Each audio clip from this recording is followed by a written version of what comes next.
नमस्कार, आप देख रहे हैं आज की मुलाकात और मैं हूं शशि तुषार शर्मा। और आज हम मुलाकात करने जा रहे हैं कि शख्सियत से जो अपने आप में वन मैन आर्मी है, उन्हें इस तरह से कहा जाता है। बीजेपी ने जिस तरह से करप्शन के आरोप लगाए कांग्रेस सरकार पर और जिस तरह के तमाम चीजें जो बाहर निकल कर आई, उसके बारे में कहा यह जाता है कि कोई अगर पीछे था तो वो नाम था सुब्रमण्यम स्वामी का। सुब्रमण्यम स्वामी ने तमाम इस तरह के भ्रष्टाचार की चीजों को सामने लाया लोगों के, जिससे कि इतनी ज्यादा इमेज सरकार की खराब हो गई है और उसका रिजल्ट 4 राज्यों के विधानसभा रिजल्ट में देखने को भी हमें मिला है। आज उन्हीं से मुलाकात करने जा रहे हैं। बहुत बहुत स्वागत है हमारी इस खास पेशकश में आपका। मेरा पहला सवाल ये कि बीजेपी में आपने अपनी पार्टी को मर्ज क्यों किया? पहले तो मैं जब राजनीति में प्रवेश किया 1970 में, तो मैं जनसंघ के सदस्य बना था जी। फिर जनसंघ का विलय हुआ बीजेपी जनता पार्टी के में 5 पार्टीज के साथ, ये भी एक था। और फिर 1980 में एक विभाजन हुआ पार्टी का, उसमें बीजेपी बनी। यदि वो जनसंघ उस समय बन जाती तो फिर हम उसी में चले जाते। तो ये आज जब बीजेपी में मैं प्रवेश किया तो मुझे तो कोई नया जगह में आया हूं ऐसा नहीं लगता, क्योंकि सब मेरे पुराने मित्र हैं। कई मेरे जूनियर थे। जब मैं युवा का प्रेसिडेंट था, ये डिस्ट्रिक्ट प्रेसिडेंट थे। नरेंद्र मोदी को मैं 1972 से जानता हूं, जब वो विद्यार्थी परिषद में थे।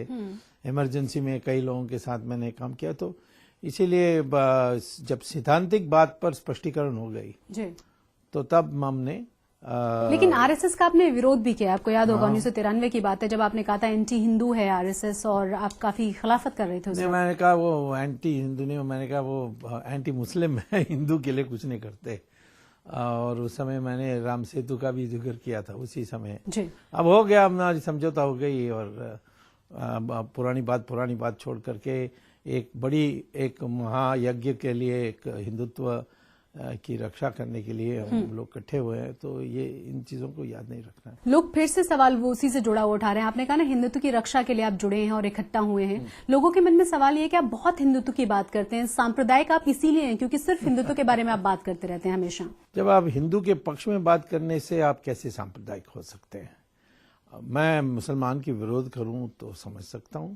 अब हिंदू 80% है, मैं 80% के पक्ष में बोलूं तो मैं कम्युनल हूं, मैं 20% के पक्ष में बोलूं तो मैं सेक्युलर हूं। ये क्या परिभाषा है? लेकिन इस तरह की परिभाषाएं हम देख भी रहे हैं कि जब आप हिंदुत्व के बारे में बात करते हैं, आपके अलावा कोई और भी अगर पॉलिटिशियन इस तरह की बात करता है तो लगातार पार्टीज की तरफ से कहा जाता है कि आप कम्युनल बातें कर रहे हैं। ऐसा क्यों? मुझे तो वास्तव में मैंने जो देखा है कि जब व्यक्तिगत बात करता हूं मुसलमानों से या क्रिश्चियन से जी, वो मुझे कम्युनल मानते ही नहीं है। ये सब कांग्रेस के प्रचार है जी। और मेरे जो पारिवारिक जो स्थिति है उसमें से कोई नहीं कह सकता कि मेरा कोई दूसरे धर्म से घृणा है। हाँ बिल्कुल, आपके घर में मेरी पत्नी पारसी है, मेरी एक लड़की ने मुस्लिम से शादी की है, मेरे यहूदी लोग मेरे परिवार में हैं, क्रिश्चियन हैं मेरे परिवार में, मेरे दुनिया के सारे धर्म लोग हैं। लेकिन हम मस्जिदों को हटाने की बात करते हैं जिससे नाराजगी लोगों में होती है। हाँ, मस्जिद देखिए, ये भी जो लोगों को अध्ययन नहीं है और शोध किया नहीं है जी। मस्जिद क्या है? मस्जिद में आप सऊदी अरेबिया से पूछ लीजिए, वहां मस्जिद तोड़ते हैं।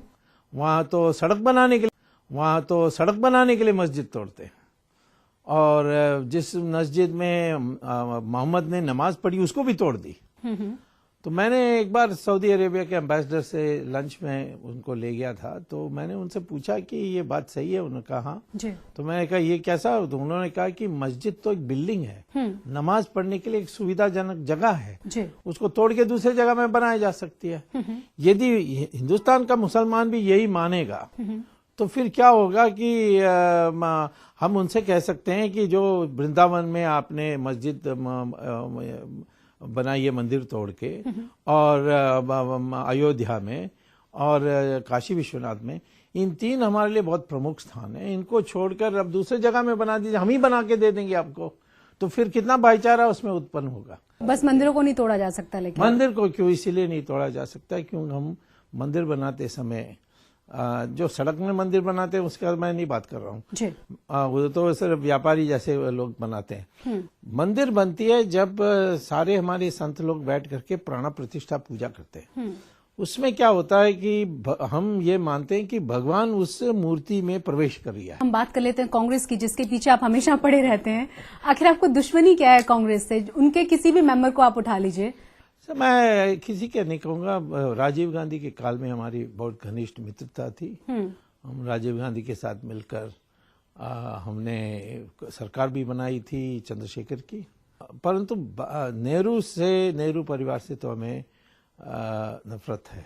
लेकिन क्यों? मतलब आप बात यह है कि सोनिया गांधी के पीछे पड़ते हैं? नहीं, कोई भी नेहरू ले लीजिए, ये सारे लोग अपनी प्रतिष्ठा और अपनी लोकप्रियता देश से ऊपर समझते हैं जी। अब जवाहरलाल नेहरू ने कश्मीर का क्या किया उसने, और चाइना के साथ हमारी एक ऐसा उसने सारी हितों को त्याग कर दिया अपनी पॉपुलैरिटी के लिए, यानी वो चाइना आपकी प्रशंसा करेंगे। तो मैं समझता हूं कि नेहरू परिवार में ये बीमारी है, और सोनिया गांधी भी अपनी प्रतिमा के लिए और अपने परिवार के लिए उसने देश का हित को त्याग किया है। लेकिन उसमें ये वाली बात कहाँ से आ गई कि शादी से पहले सोनिया गांधी क्या करती थी, अभी क्या करती हैं, कहाँ उनका जन्म हुआ, उनकी एजुकेशन क्या है? अब तो बहुत ज्यादा व्यक्तिगत सवालों पर चले जाते हैं। इतना ज्यादा पर्सनल होना ठीक है क्या? मैं ये सवाल पूछता हूं कि कोई अपने निजी जीवन के बारे में झूठ बोले, सार्वजनिक झूठ बोले जी, या एक सत्या प्रमाण में यानी एफिडेविट में आप झूठ बोले, तो फिर तो मुझे सवाल पूछने का अधिकार है। जैसे उसने 5वीं क्लास नहीं पास की, लेकिन उसने इलेक्शन में के जो एफिडेविट है, जो एजुकेशन क्वालिफिकेशन देना, उसमें कहा कि मैं कैम्ब्रिज यूनिवर्सिटी में पढ़ी हूँ, वहाँ से डिग्री ली इंग्लिश में, और मैं गया था वहाँ लेक्चर देने के लिए। पूछा कैसी स्टूडेंट थी, वो कहते हैं कि स्टूडेंट ही नहीं थी। फिर मैंने लिख कर लाया। अब तो नहीं लिखती है, क्योंकि मैं कोर्ट में गया तो चीफ जस्टिस ने कहा कि क्यों दंड मांग रहे हो, इसके लिए परजरी होती है ना, बड़ी सख्त दंड मिलती है उसमें। लेकिन छोड़ दो, अब आगे नहीं करेगी। अब मैं क्या करूं, चीफ जस्टिस कह रहे हैं छोड़ दो इसको क्षमा कर दो, उदार दिल दिखाओ, ये भी कहा चीफ जस्टिस ने कोर्ट में। तो आपने उदार दिल दिखाया और मैं क्या करूं, मैं तो चुप रहा। तो उन्होंने कहा कि आगे से नहीं करेगी, नहीं किया आगे से। उसके आप 2004 का जो एफिडेविट है उसको, और 2006 का, उस एफिडेविट को रखकर 2009 का कंपेयर करिए, कितना फर्क है एजुकेशन क्वालिफिकेशन, आप खुद देख सकते हैं। तो जब आप दूसरा है, इसके पिताजी हिटलर के सेना में जवान थे और रशिया में कैद भी हुए। अब आरएसएस को फासिस्ट कहते हैं, तो ये तुम खुद, तुम्हारी सारा परिवार फासिस्ट है, तुमने तो फासिस्टों की सेवा की है। तुम कौन होते हो आरएसएस को फासिस्ट कहने के लिए? तो जिस तरीके से वो आरोप लगाते हैं, आप उनकी तमाम चीजों को फिर बताते हैं, आरोप मत लगाइए। ये तमाम चीजें आप अपना दीजिए पहले। राहुल गांधी के ऊपर भी आपने कई सवाल उठाए हैं। अगर हम चिदम्बरम की बात करें, इनको भी आपके कई सवाल रहे हैं। लोगों का एक और सवाल कि राम मंदिर पर बीजेपी अभी खुलकर क्यों नहीं बोलती है, उस पर सुब्रमण्यम स्वामी का क्या सोचना है, मैं जरूर पूछूंगी आपसे, लेकिन एक छोटे से ब्रेक के बाद आप बने रहे हमारे साथ।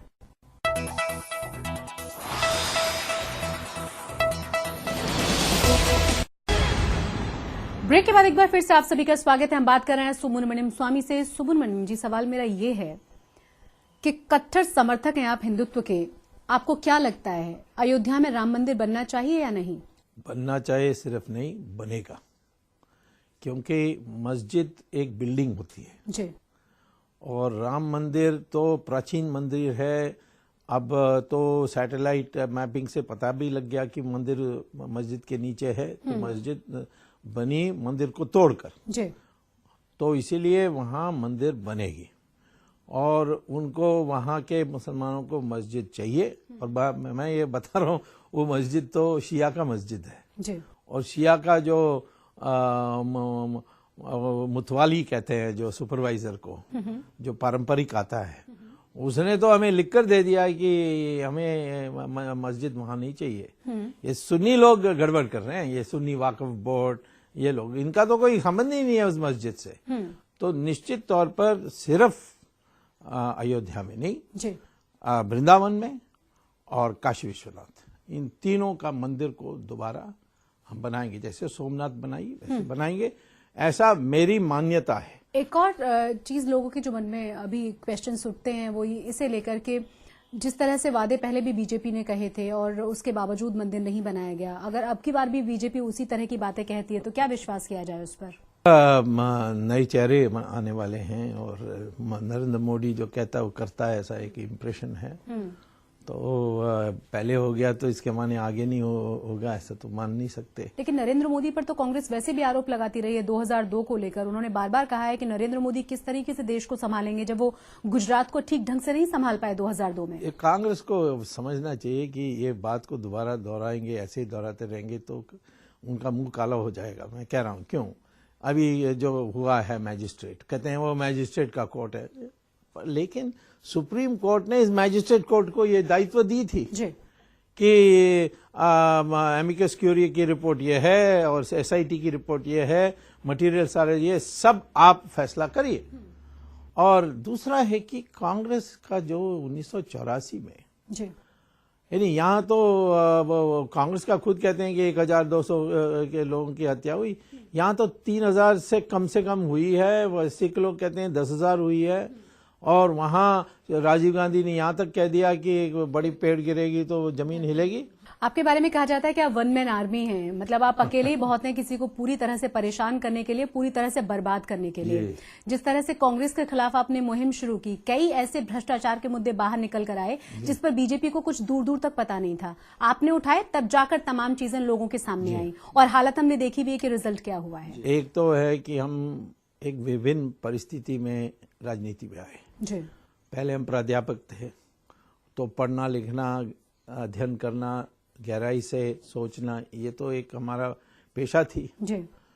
उसके बाद हम विधि यानी कानून भी सीखे और हम खुद बहस कर सकते हैं। तीसरा है कि हमने इमरजेंसी में दिखाया कि हम वो भी काम कर सकते हैं जो कोई नहीं, मेरे ऊपर इनाम था, मैं फरार घोषित था, इंटरपोल का नोटिस था, बावजूद इसके आप संसद पहुंचे। हाँ, मैं अमेरिका से आया, संसद गया और संसद में मैंने दस्तखत करने के बाद अंदर जाकर मैंने 1 मिनट का भाषण किया क्योंकि शोक प्रस्ताव चल रहा था। मैंने कहा लोकतंत्र मर गई है, उसका नाम, उसका तो जिक्र ही नहीं है। एक पॉइंट ऑफ ऑर्डर उठाया था, व्यवस्था का प्रश्न उठाया था और फिर मैं गायब हो गया और फिर मैं पहुंच गया अमेरिका। लोगों के मन में इस बात को लेकर बहुत क्यूरियसनेस रहती है, लोगों को समझ में नहीं आता कि ऐसा किया कैसे होगा आपने आखिर। अब देखिए, इसमें लंबी कहानी है। मैं जब अपना मेमोइर्स लिखता हूँ, लाइफ जीवन कथा लिखता हूँ, तो उसमें मैं विवरण लिखूंगा। वास्तव में एक मूल बात पर मैंने ये सारा किया कि सरप्राइज